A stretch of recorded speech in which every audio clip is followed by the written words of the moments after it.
This is the Rowdy Ryder Show. Feel that heat, feel that fire. We're just getting started. What's up, independent wrestling circuit of Cameos? It is me, Rowdy Ryder, from Rowdy Ryder Reviews on YouTube. And this here is my dad, and we are here for part 5 of the Rowdy Ryder Show. Just like the other 4 episodes of the Rowdy Ryder Show that we have done in the past, we are going to be answering 3 of your questions. Here we go. Question number 1. How long have you and your dad been running a YouTube channel together for? 8 years, since I was 3.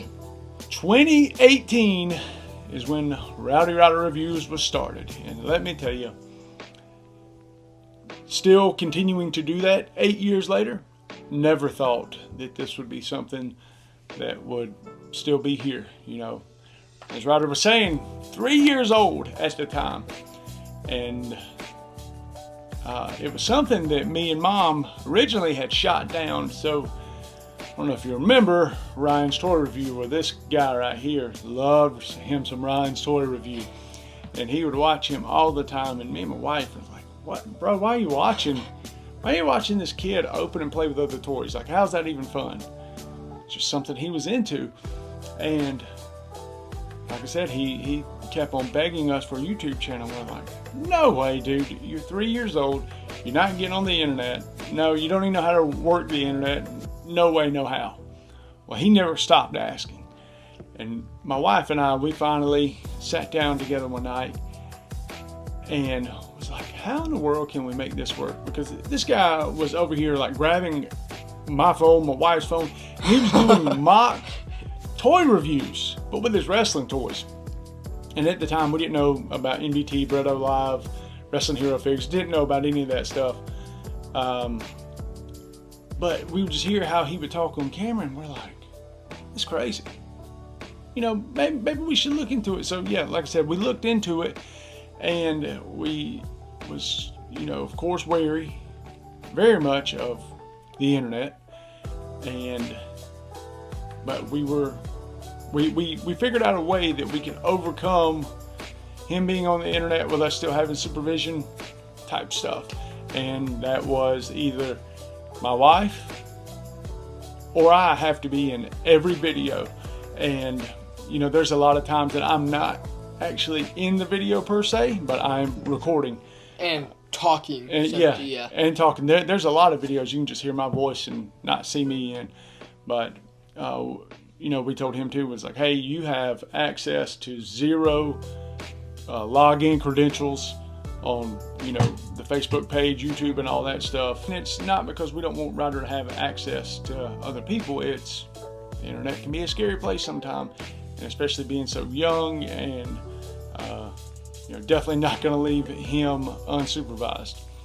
Now the problem here is that now little sister and little brother know that this guy's on YouTube, and they watch his videos, and now they're like, Dad, Mom, I want to do a YouTube channel too. Yeah, Charlie came up to you a lot recently. Numerous times. Hey, when can we start our YouTube channel? And Charlie's 8,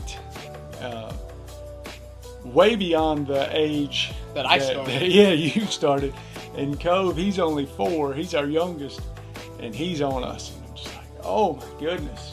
But you know, we'll definitely give them the same love as this guy got. And it's gonna be tough, but we can definitely do it. Running 3 channels at once. Oh man, it's gonna be a lot.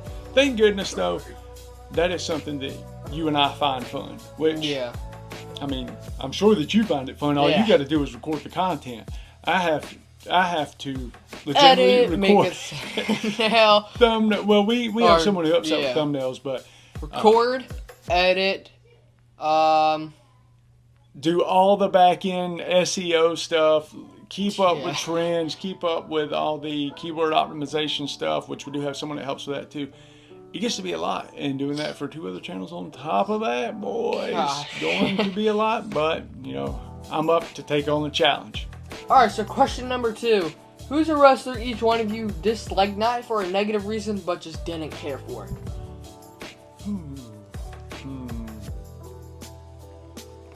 I can tell you one that I usually didn't like.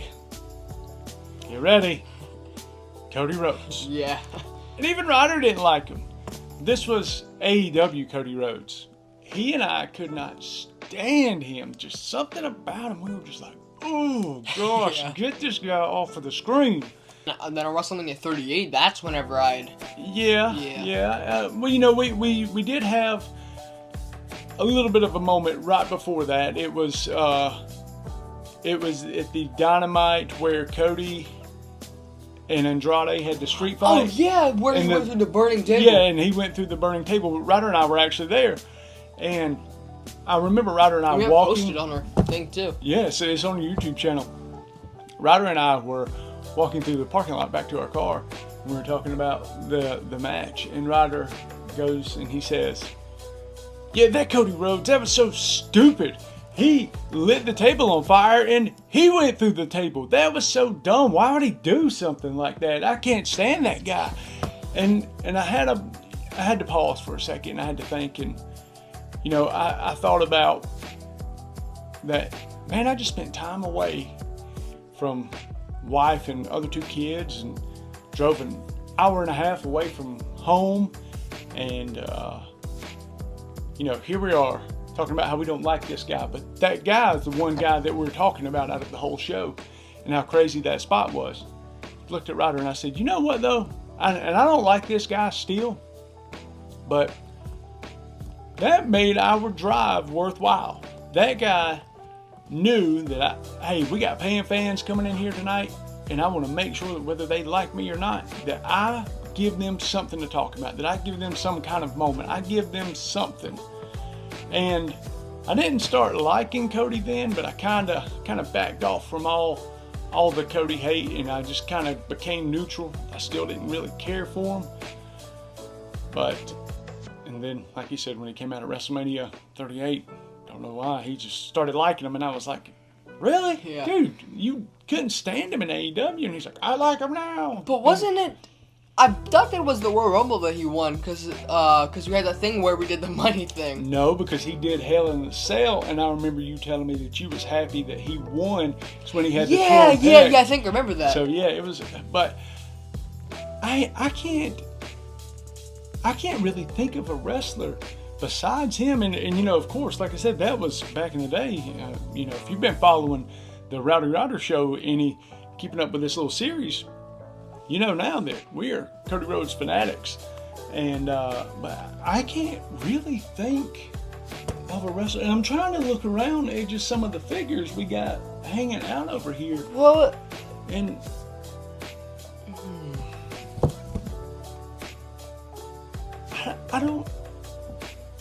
I really don't know. Now, back in the day, for me also, I can speak on this. You were very little. I used to hate John Cena. Couldn't stand him. Didn't care. If Wait, won, you lost, didn't? Oh, I could not stand him. Yeah, I'm pretty sure you talked about this. Yeah, we talked about it in, ago. Yeah, and I just couldn't stand him. Couldn't stand the side of the guy. You know, there he is, the golden goose, and the guy was always winning. Or, you know, if he lost, you knew that he was going to win again, and if he lost the title, he was going to get it back. Kind of like how Roman was. Yeah, and I mean, I really cannot think of a single wrestler that I'm like, I can't stand that guy. And I hate that. I hate to give you such a non-cool answer here, but I can't name one. And maybe it's just because I'm on the spot and I can't think of it. Maybe it'll come to me later, but can you? No, I can't. Yeah.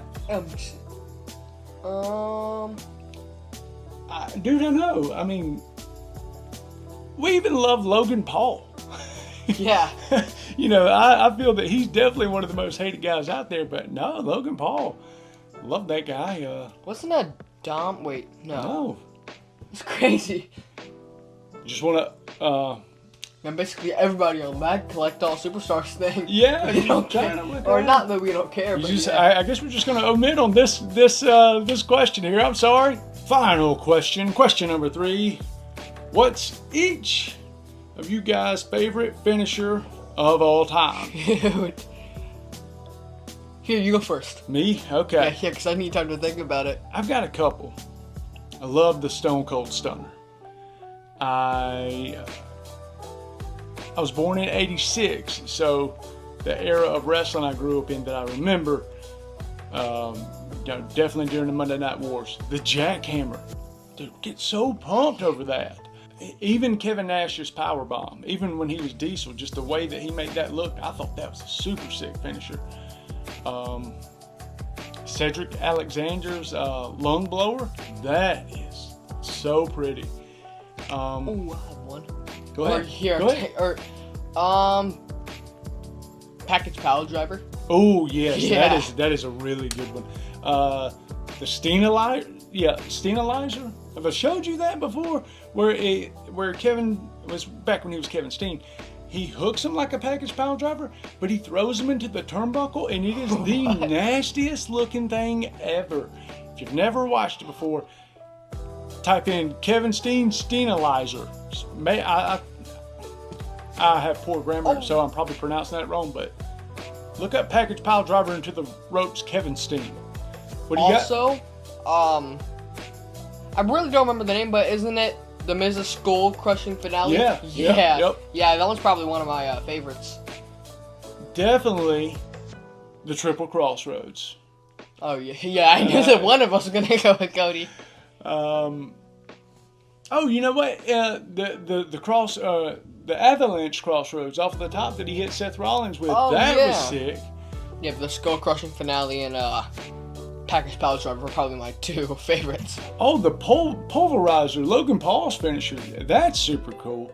I can't believe you haven't named this.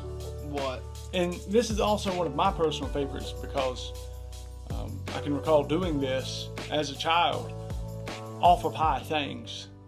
Because I saw this one guy by the name of Jeff Hardy. I was literally just now looking at him and I was like, oh, the Swanton Bomb. The Swanton Bomb. You cannot talk about finishers and some of the greatest finishers of all time without mentioning the Swanton Bomb and just how influential that was and how monumental that was for wrestling today. You know, back then, it's going to be weird for you to think that used to be a huge daredevil high-risk move, and now you got guys doing Phoenix Splashes, reverse 450s, Yeah. and I forgot the other Hardy Boys. Side Effect, Matt Hardy. I really don't remember if it's a signature or a finisher, but it's here. I'm gonna just use this as an example. Well, put it up here so you can see. Yeah, I was gonna. I kind of forgot what it The was. Twist of Fate. Yeah, that's what it is. RKO Diamond Cutter. Yeah. Let's give him one more. And sorry, we don't have just one definitive answer for this. There's so many to name here. All right, here's my last one. I'm gonna let Ryder give one more. Don't hate me for this. I think it'll be kind of controversial. People's Elbow. Loved it. Loved how pumped and amped the crowd would get. The Rock would throw the elbow pad out and it'd just go flying. And I really double liked it whenever he hit the People's Elbow twice. He would, and then, because he already threw this elbow pad, so he had to go grab this one. I love that. I thought that was so cool. What you got for your last one? I have two, actually. Avalanche AA, like where Cena does the... Yeah, off the top, yep. And then I keep on forgetting the names of them. AJ's... Phenomenal Forearm. Styles Clash. Yeah, the Styles Clash. Clash. I'm forgetting so many of these names. I know, dude. It's hard. We will look at the questions before we get on them. We're like, all right, cool. Yeah, we got that. We got these. Then writers would hit record. I'm like, what was it? You have no idea how much when we do reviews and stuff. We've done it hundreds of times, and we'll still get on camera and we'll be like, and just totally blank out. But it's just part of filming. I kind of want to give a few more. Well, come on, give a few more. Oh my god. Oh, I know one for you. What? 5-star frog splash, RVD. Oh yeah. Here's my issue with the frog splash. Number one, People make it look horrible. best frog splashes out there: Eddie Guerrero, D'Lo Brown, and RVD. Nobody else can. Well, Logan Paul does a really pretty one. Yeah. Yeah, you say that Dom does a Yeah, I just don't think it looks right. To me, it's a toss-up between Eddie Guerrero and D'Lo Brown. D'Lo, his was cool the way that he would tuck his arms under his legs, and Eddie always, you notice he hooked his arms right here and would cannonball kind of. That's just my opinion. If you watching right now, if you have watched the D'Lo Brown frog splash and the Eddie Guerrero frog splash, comment down below and help me make a decision on who has the better frog splash. And go ahead and give them one more. I forgot what I was about to say. I forgot. You got the GTS? Go to sleep. No. You got the pedigree. Oh yeah, it's